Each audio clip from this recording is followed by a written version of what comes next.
자, 이제 이번 시간부터는 이제 고대 조경사가 시작되겠죠. 보니까 고대 이집트, 서부아시아, 고대 그리스, 로마. 자, 첫 번째는 역시 고대 이집트예요. 자, 이집트를 한번 볼까요?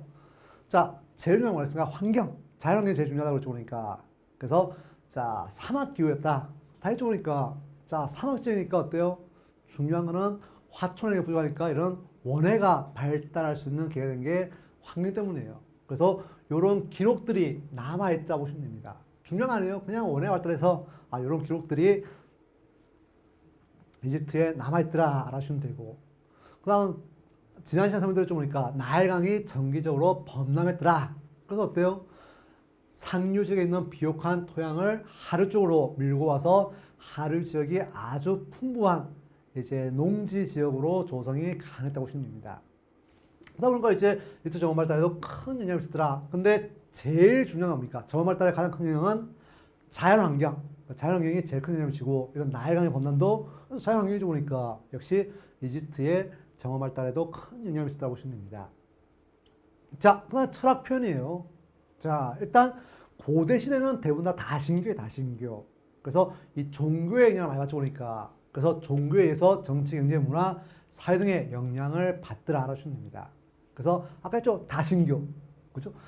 다양한 신인데 그 중심에 있는 신이 태양신인 라신이에요. 라신을 중심해서 많은 신전과 신상, 신의 조각상, 그다음 오벨리스크, 그죠? 얼마나 신의 업적을 찬양하는 오벨리스크 등이 이제 이집트에서 만들어지는 계기가 됐다고 보시면 됩니다.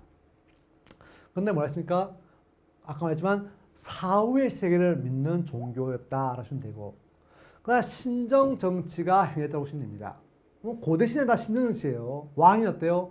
정치를 하면서 신에게 제사를 지낼 때는 제사장의 역할을 같이 겸한 거예요.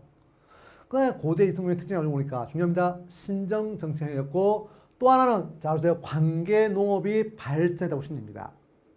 자, 나일강이 정기적으로 범람하다 보니까 그럼 범람은 어때요? 그 지역이 범람 지역이 전부 다 비옥한 농지가 보니까, 근데 범람 안 하면 어때요? 사막 지역이 갑자기 건조해지다 보니까 그럼 어때요? 농지에 물을 대야 되겠죠. 보니까 그래서 농지에 물을 대기 위한 이런 관계 농업이 발달한 게 특징을 보시면 됩니다. 그래서 지금도 어때요?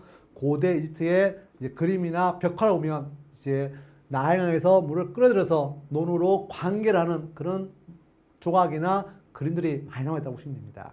그래서 이 두 가지를 고대 이집트 문명의 두 가지 특징이라고 그래요.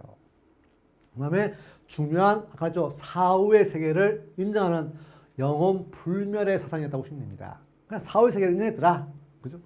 그래서 이제 미라, 피라미드, 마사바가 능묘, 묘지예요. 이런 정원들이 발달할 수 있는 기회가 됩니다. 뭐 어때요? 정말 사자, 죽은 자를 위한 정원들이 이집트에서 발전했더라. 왜?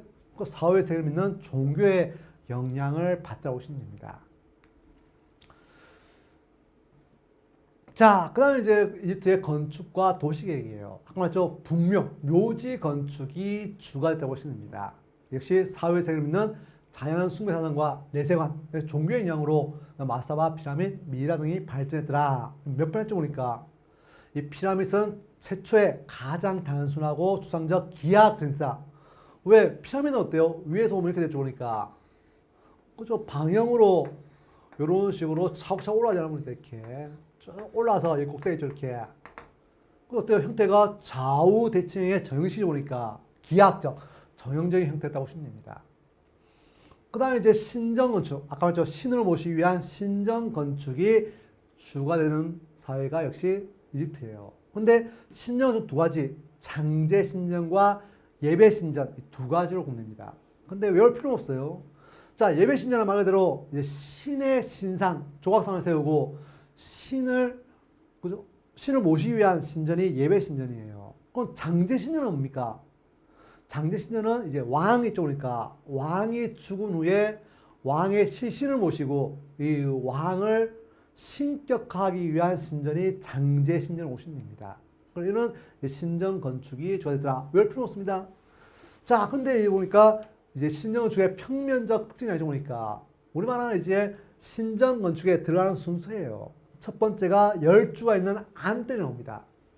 열주란 거는 기둥이 좁으니까 기둥 이렇게 열지어 있는 걸 열주라고 그래요.